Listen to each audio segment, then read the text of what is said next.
We're down at Veg here, and we're at a property in Wallan, about an hour's drive north of Melbourne. And you can see this particular property, we've been doing a bit of work. Very beautiful, pleasing on the eye, quite lovely and ornamental, lots of flowers at the moment, but it gets interesting when you get closer. When we come in on the side of the driveway here, we've got 1, 2, 3, 4, 5 apple trees packed into a small space. Hello there. Flowers underneath, and even a few herbs, lavender and whatnot. On the other side of the driveway, really dense planting of a lot of flowers. You've got your roses, but you've also got things like nasturtiums and a great diversity. A lot of these plants are attracting bees and whatnot. I don't know if you can see that little guy there. Not sure if these are umbelliferous, but the shape is like an umbrella, and you can see the covered in bugs, so they're bringing in all sorts of insects. And then straight away, hidden behind this kind of ornamental barrier is a veggie plot. So we've got a fruit tree, perhaps a cherry right there, and then a whole lot of veggies right in the front yard. Got some beetroot there coming up, and we've got kale. A lot of younger plants, pumpkins and lettuces in the ground, just getting established. Moving along, looks like a mulberry here in front of the house. Another 1, 2, 3, 4, 5, 6, 7 columnar apple trees planted in a row. Underneath those you've got currants. So right up to the front door is currants. There's a grapevine growing up on one of the columns here. So an enormous amount of food is packed into the space, and that's just part of the front yard. Looking at more of the front yard, we've got things like banksias and grevilleas, beautiful natives that are bringing in bugs and insectivorous birds and a really great small bird habitat. We've got a locust tree here, lots of fresh green growth. Coming around, we've walked past a fig, quite small but starting to produce. Past those apples we looked at. We've got a potato patch here in front of the water tank.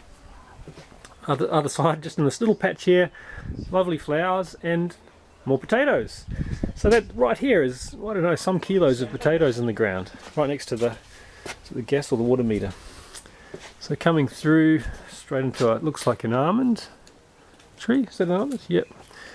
More potatoes, understory plants like comfrey, all really well mulched. Looks like some Jerusalem artichokes packed in here. And we come under a sort of pergola area and then into the backyard, and this is where things get real serious. Some garlic, homegrown garlic growing here, and ornamentals in pots. Got a lemon tree in a pot there. Then a massive raspberry patch, so serious berry production here with a whole bunch of fruit trees around the perimeter. So if we come up through 2 veggie beds, a lot of peas in production. We've got some citrus, young citrus here too. 3 rows of raspberries looking really healthy. And around the back there's the lemon in the pot, a large peach, apricot, perhaps a plum, I'm not totally sure, but we've got 1, 2, 3, I think 3 plums. Then another peach. These are all spallied against the wire, and another plum I think here. They look like plums. And then we get into an asparagus patch. So a lot of fruit growing in that little space surrounding the veggies.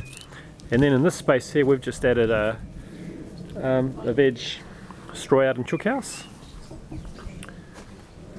So this is where you collect your eggs and whatnot. Behind that we've got another apricot.